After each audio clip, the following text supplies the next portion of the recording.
Harley's skills as an operator are about to be put to the test. Okay, we're ready anytime you are. He needs to carefully pull Randy's 50,000-pound Catco without digging himself into the tundra. Harley is now in the lead. It's definitely a team effort. One guy doesn't go out and do it by himself. So you gotta move real slow, and this is part on the machine itself. So I'm not even doing anything. I'm not even pulling them. Harley's junior Catco is weaker than Randy's, and it's straining to make any headway up the slope. Well, you gotta get things warm here pretty quick. Son of a bitch. Added strain begins to overheat his transmission. If Harley's Catco also becomes disabled, the team will be stranded. I'm gonna have to let my tranny cool down. This is ridiculous. Air down a little bit, get some speed going. By reducing air pressure in his bag tires, Harley's trying to get some more traction.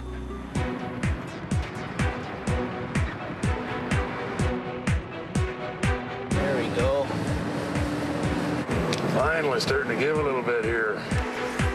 As the Catcos pick up speed, Randy's tires finally warm up. Yeah, we might have won the battle here. We can probably disconnect. I think I'm moving freely on my own now. Okay. It went very well, got us moving, so now we're off to the races. The team can finally make headway home, but the next 200 miles of tundra bluffs and snowdrifts is terrain rife with disaster potential. On the Arctic coast, 230 miles to the northeast, the ice road crew is in a race against time.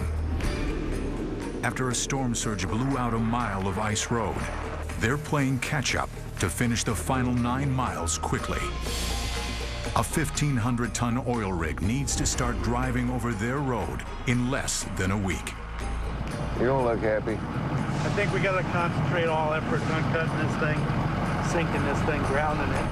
The task at hand is to cut a stretch of the frozen sea ice and sink it to the ocean floor with water and ice chips in record time. Thank God it's your job and not mine, bro.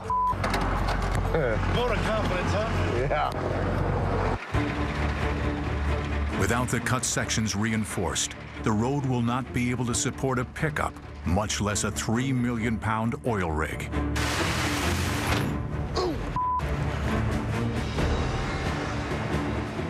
It's just come to the point now that instead of laying down and get kicked around, we're going to have to fight back here, and anything that we make or gain is going to be worthwhile.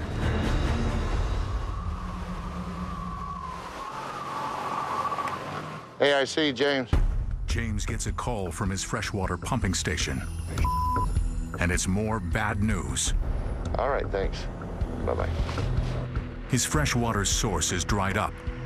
Fresh water is essential to building the protective cap on the ice road. Water source at 12 dried up.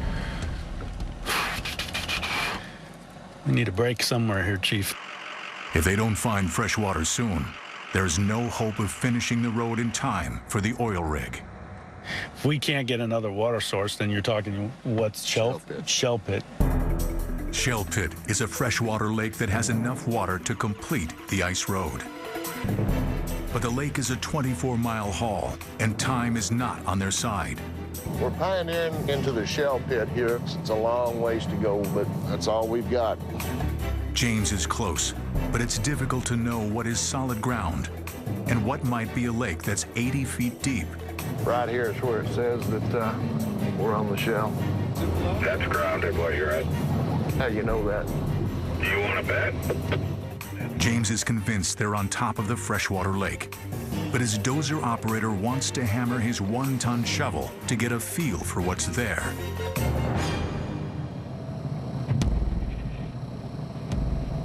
Don't do that. Don't do that. Is it scaring you? We're on the pit. The whole ice was shaking there. Grounded ice don't do that. I should have bet you there. James calls in the pumper trucks, but it's a 24-mile haul from the pit to where they need to finish the road. And it'll take dozens of trips to get it done. I really don't know if it's going to happen. I have to go 24 miles one way. It almost puts a chokehold on the job, and there's not anything we can do about it.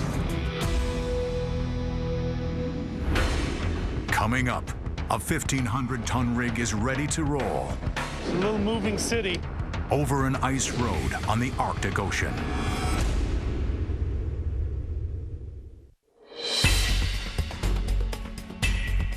On the northern coast of Alaska, ice road foreman James Bailey and his crew have secured enough fresh water to lay down a protective shield to finish the ice road.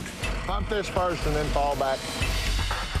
They've got just 2 days to get ready for the big rig's 26-mile journey. The road's starting to come together. We got a couple of days left. We've got some more man support and some more iron. This area of road was the problem area in between 2 and 3 mile. We cut and sectioned all this with the ditch witch and bridged this over with 4 foot of ice. We're out to the far end of the project now, and we're putting in the Badami ramp as we speak. The oil rig weighs nearly 3 million pounds, so before they'll let it travel, the road has to be inspected carefully. I want to have a greater degree of confidence that there's no problem area that I see. CJ profiles the road every 50 feet, drilling to the sea floor to ensure there's nothing but solid ice along the entire 26-mile stretch to Badami. These little mounds you see out here, that's how close we've profiled this road to assure that the ice itself is grounded to the seabed. Even a small weakness in the road could have catastrophic consequences. Ramifications are tremendous. Tremendous to the oil company, tremendous to AIC. All right, you're 3.5 feet and grounded. Got some of the ocean bottom right here. The road looks good.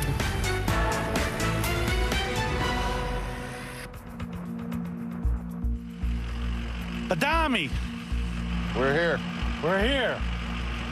Happy with everything behind you there? I think you got her. I think you did a hell of a job. You should be proud. Thanks. Don't get all enthusiastic about it now. Couldn't ask for a better hand. Thanks, man. I appreciate it. Thank you. All right. CJ and James may approve of their work, but the only true test is when this massive 3 million pound oil rig rolls onto their road.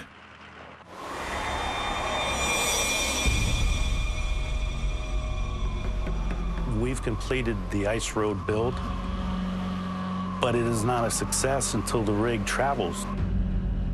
There's a lot of motors and generators working in there to get this thing moving. 3 million pounds, it's not just put it in drive and hit the gas. The oil rig creeps onto the road. Its top speed is just 3 miles per hour.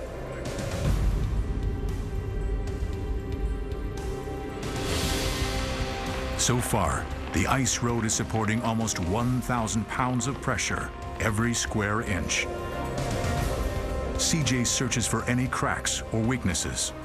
She's 56 feet wide. She's 125 feet long. She runs just about 2.9, 3 million pounds. She's a little moving city. If the road continues to hold, the rig will make it to Badami in just 10 hours on a track that took months to build. Each foot of road supports every pound of the rig perfectly. There's a lot of relief. She did it without a problem. The men here have reason to be proud. Braving Alaska's unforgiving winter has paid off. But in a few brief months, their work will melt, and it'll be as if it never existed. There's no legacy to this. Someone built a skyscraper, you can go by 30 years later and point to it and say, I did this. This will melt. This will be a shoreline.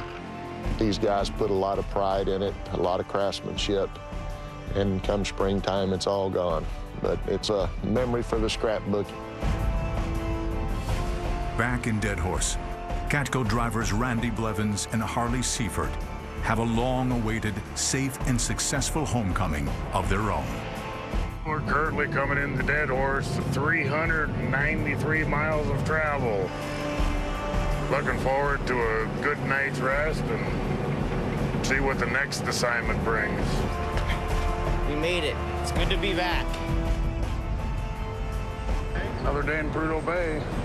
Same as yesterday and the day before that. It'll probably be the same as tomorrow. I mean, they're all good.